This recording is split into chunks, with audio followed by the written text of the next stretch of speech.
Deddy Academy semua, apa kabar? Ketemu lagi sama Kak Abdul. Kali ini kita akan membahas cara kerja dari project yang udah kamu bikin yang namanya adalah basketball shooter. Nah, seperti namanya, dia bisa nge-shoot pom-pom, bukan bola, pom-pom yang bentuknya kayak gini atau kertas, bola kertas juga boleh, ke dalam ring yang ada di depannya. Jadi kita kayak gini, terus waduh, nggak masuk lagi. Coba lagi. Kalian harus coba-coba terus ya untuk bisa masuk ke dalam ringnya. Sama seperti bermain basket biasanya.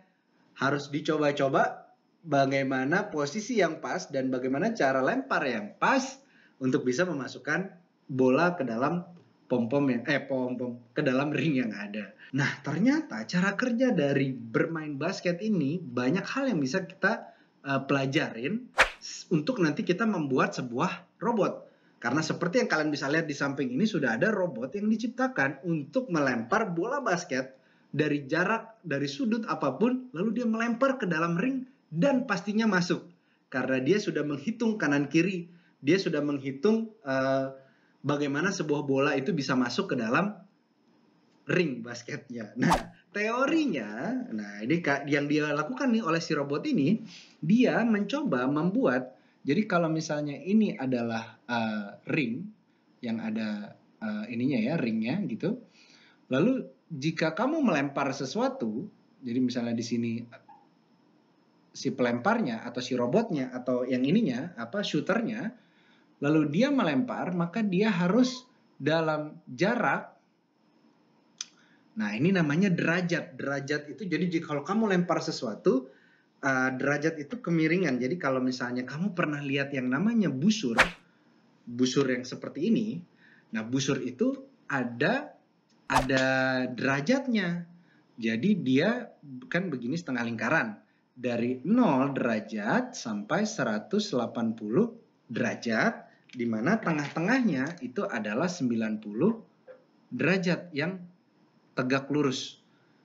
Nah, jadi katanya kalau misalnya bola basket atau si penembak bola itu ingin melempar sesuatu ke dalam ring, lalu supaya bolanya masuk, maka jaraknya itu harus berkisar dari 51 derajat sampai ke 46 derajat. Nah, jadi harus kalau kamu punya busur, kamu bisa coba tuh, 51 derajat yang mana ya?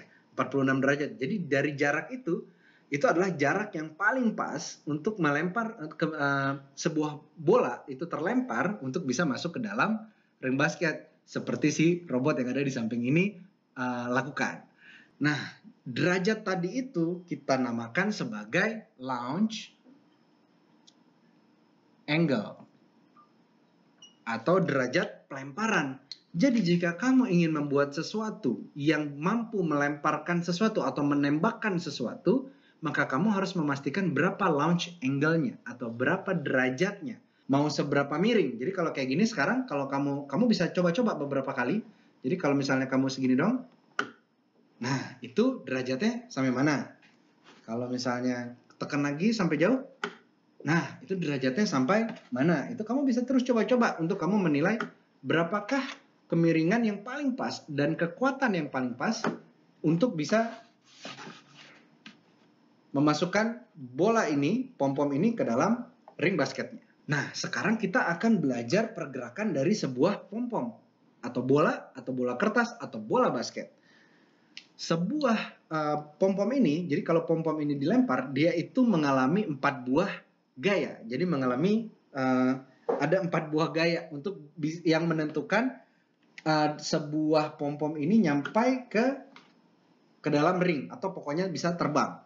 Yang pertama adalah tentunya, jadi kalau misalnya di sini kamu punya pom-pom gitu ya, di sini ada shooternya. Untuk bisa masuk ke dalam ring yang ada lubangnya, maka yang pertama kali adalah nih bola itu terbang untuk bisa masuk ke sini, dia adalah gaya gravitasi. Jadi ada yang namanya gravitasi. waktu bolanya terbang, waktu pom-pomnya terbang ke atas, kenapa dia melengkung? Karena adanya gravitasi. Jadi sebenarnya waktu pom-pomnya terbang atau kertasnya terbang, dia tuh pengennya ditarik ke bawah. Jadi selalu ada gravitasi ke bawah. Di sini gravitasi yang akan menekan dia ke bawah. Lalu ada yang namanya gaya apung. Nah, apung kayak di dalam air. Iya, tapi kali ini dia di udara. Jadi kalau sesuatu kamu lempar seperti ini, nah dia tuh ada gaya apungnya. Dia tertahan. Kan di sini sekitarnya kalian, seperti di sekitarnya Kabdur itu ada udara. Nah, jadi jika sesuatu itu bisa mengambang di udara, terbang di udara kayak gini gitu. Nah, dia tuh ada yang namanya gaya apung. Jadi ada satu gaya gravitasi, dua gaya apung. Nah, jadi dia gaya yang membuat si bola itu bisa melayang-layang di udara. Lalu yang ketiga adalah gaya tarik. Gaya tarik itu adalah gaya yang terjadi gara-gara si bola itu menembus udara. Jadi waktu sebuah bola itu diterbang gitu, dia terbang ke sana, dia itu menghadapi yang namanya udara. Ada lapisan-lapisan udara yang harus ditahan, yang harus dia lewatin. Gitu. Jadi makin kencang, makin banyak lapisan udaranya, makanya makin susah buat kamu lempar bola jauh-jauh. Kalau kamu main basket atau kamu mau kayak gini nih, mau sekencang apapun, paling tinggi ya segitu aja gitu. Kamu nggak bisa, kalau mau jauh banget itu susah karena makin jauh makin udara itu banyak. Jadi ada gaya tarik. Nah, lalu ada satu lagi gaya yang biasanya terjadi di sebuah benda bulat atau benda apapun yang dilempar. Yang namanya adalah Magnus. Kenapa Magnus? Magnus ini nama orang. Magnus itu adalah yang menemukan gaya ini. Jadi biasa dibilang sebagai Magnus effect. Seperti bisa dilihat di video belakang Kabdul ini, Magnus effect itu adalah sebuah gaya yang terjadi ketika sebuah bola itu terlempar ke udara. Jadi saat sebuah bolanya yang hijau ini gitu.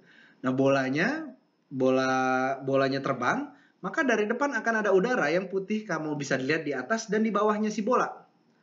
Karena bola itu biasanya berputar, jadi kalau kamu lihat bola itu biasanya berputar, ini pun juga berputar gitu, pom-pomnya itu berputar di dalam udara, maka terjadi ada udara yang dari atas itu lebih ke atas seperti kamu lihat di gambar, dan udara bawah itu akan ke bawah.